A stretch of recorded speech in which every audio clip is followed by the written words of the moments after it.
Deflationary ISO 222 assets. Why it's a big deal if you are a holder of one, a few, or all of these particular assets. Consider smashing that like and welcome back to the Coin Vault with co-hosts, the one and only Rue Black of Black Rue Investing and the one and only Rob of Crypto Future.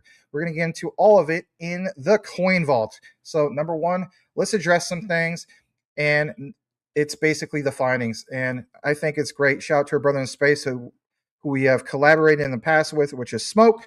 Makes life so easy. Give him a follow over at SMQKEDQG. He points this out. Some people don't even know about it. We don't talk about enough. ALGO as an Algorand and even QNT are deflationary ISO 222 compliant cryptocurrencies. Come back on the frame for just a moment on this one. I want to point this out. My God, QNT deflationary with a limited supply as is. Sign me up, right? Sign me up. All right, let's jump back into this. So for one, what does he point out? He says this is documented. All right, so for one, this is good stuff to always reference this. I think this is big enough on the screen. We see here, even with Algorand, which doesn't get mentioned enough, I hold that. We see here that Algorand basically is deflationary. Look what it says here. Algo/EUR, among other cryptocurrency pairs, it has a limited deflationary supply of 10 billion because, as we know, 369 with a 10 in front, that's basically billion. So 10 billion algo, which would be in full circulation by 2030. Some people don't want us to talk about 2030, but some of you guys do not like the idea of coins and tokens with a supply that doesn't have a max supply, right? So there's that, and sources from the Algorand Foundation. And the other one, QNT circulating supply will decrease due to token lockups through various methods, creating deflationary pressures. That's important to basically look into. I will be expanding further into the whole thing of the QNT node update in regard to obviously some of the big things in regard to that, because again, we have mainnet. But nonetheless, I think this is interesting and worth sharing when it comes to this. And then the other part we want to point out is, what about some of the other ones other than ALGO and QNT?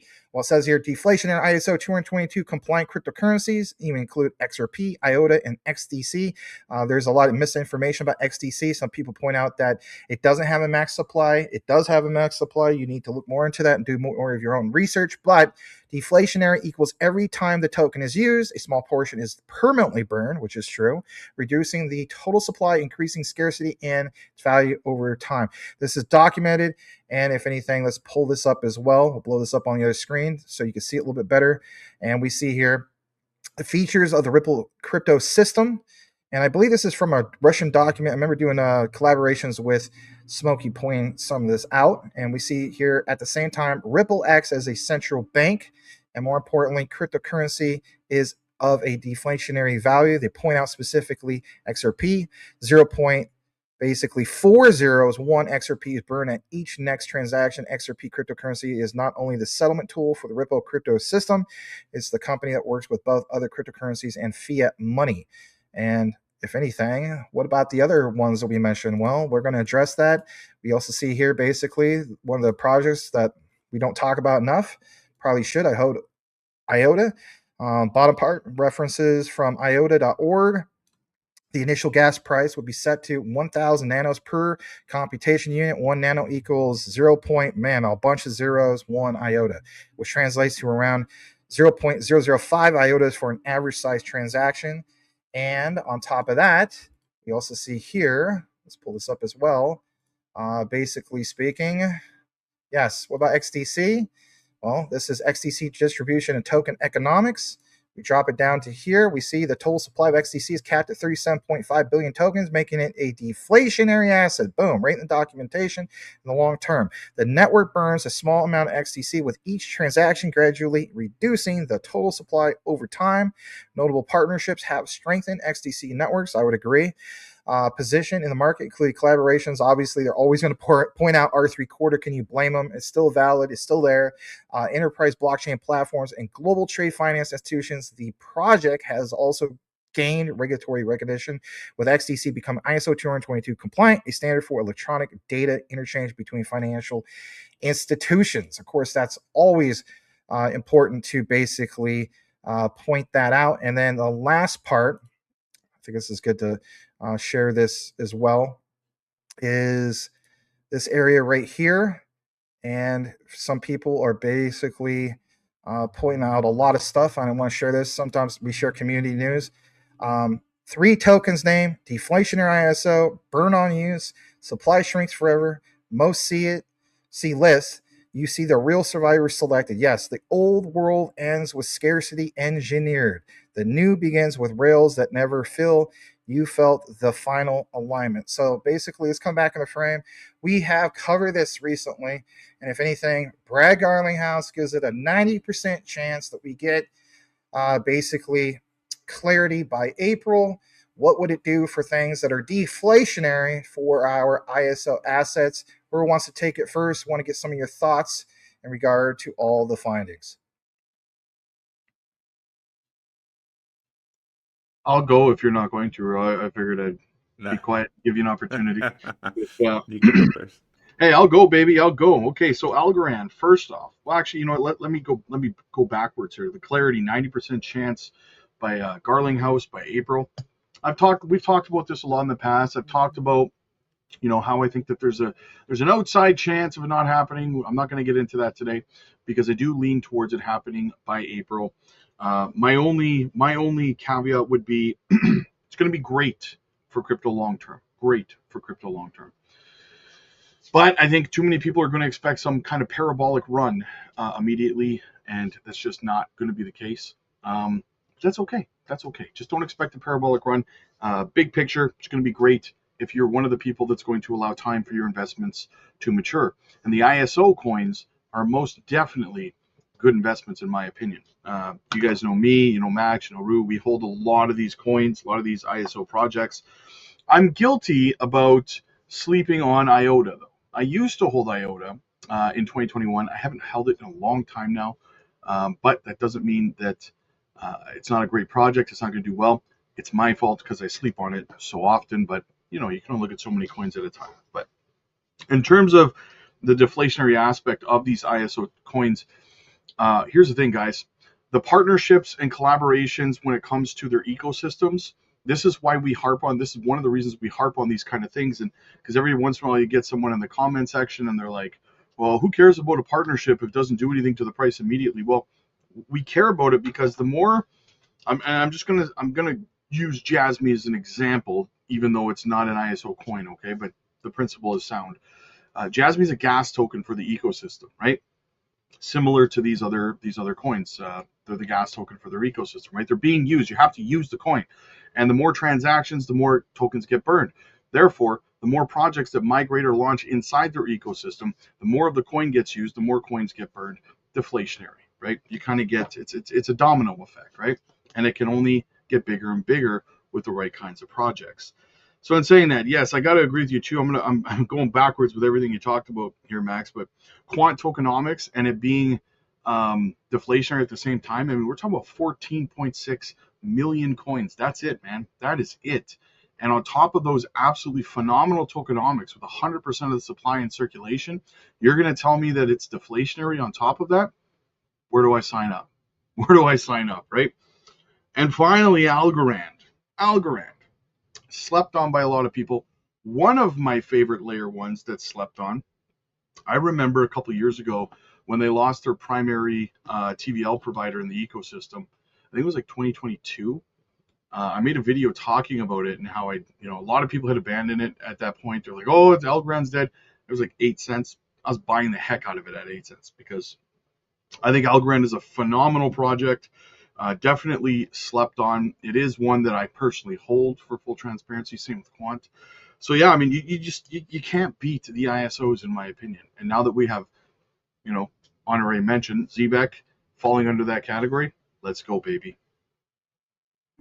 Well, how about this? I'll give credit where credit is due and so on. Let's point out just a couple quick things. So number one, back to what Rob just said in regard to Zebek. We should include Zebek on that list, but we're just looking at documents. So again, don't shoot the messenger. But yes, Zebek does deserve to be part of the list for ISO 222 compliant coins and tokens, right? And if anything, it's the only one from the Solana ecosystem, to our knowledge, that is, again, ISO 222 compliant. That's definitely a big deal.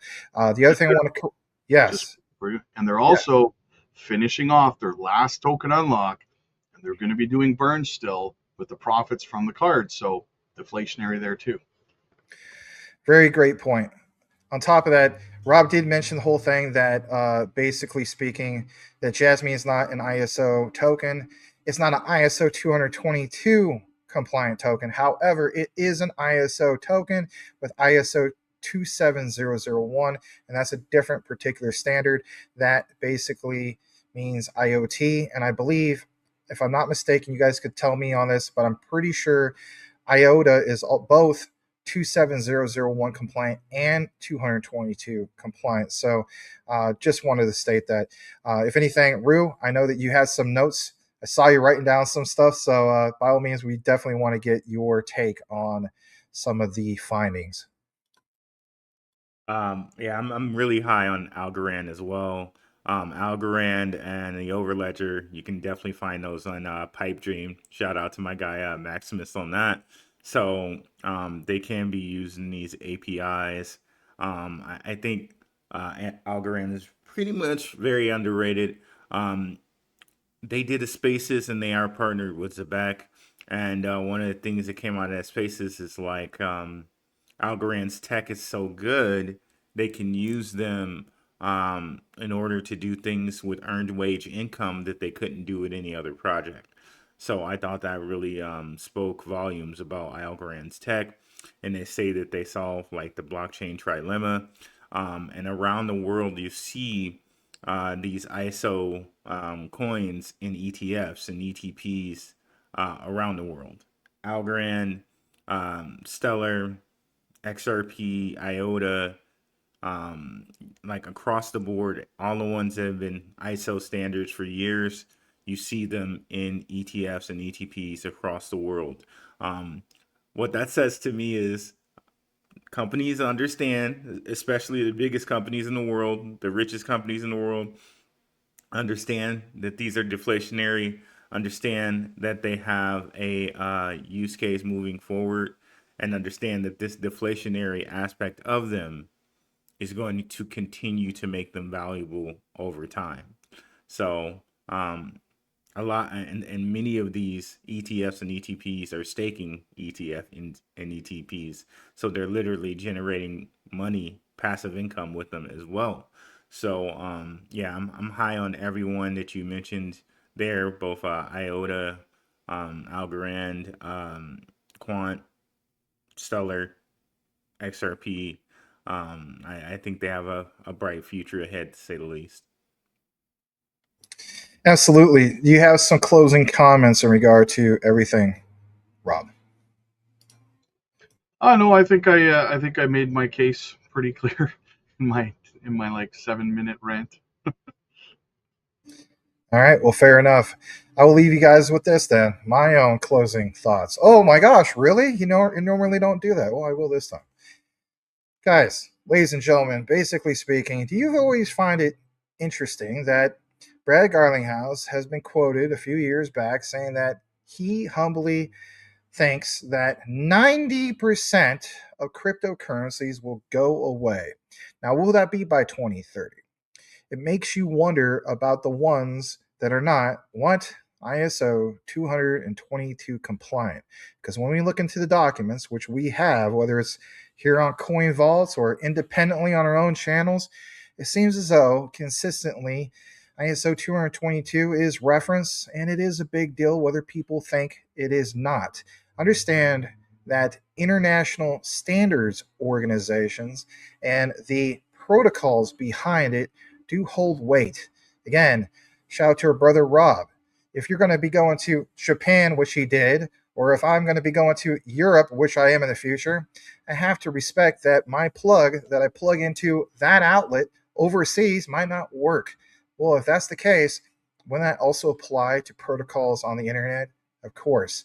I would encourage you all to look more into ISO standards and why It is a very, very big deal. That's all we have for you today here at the Coin Vault. Do us a solid if you happen to listen to the entire outline and simply type in this keyword into the comments, and that is plug. Because at the end of the day, there's a lot of plugs that will be connected, and there will be ones that aren't. So thank you so much for tuning in.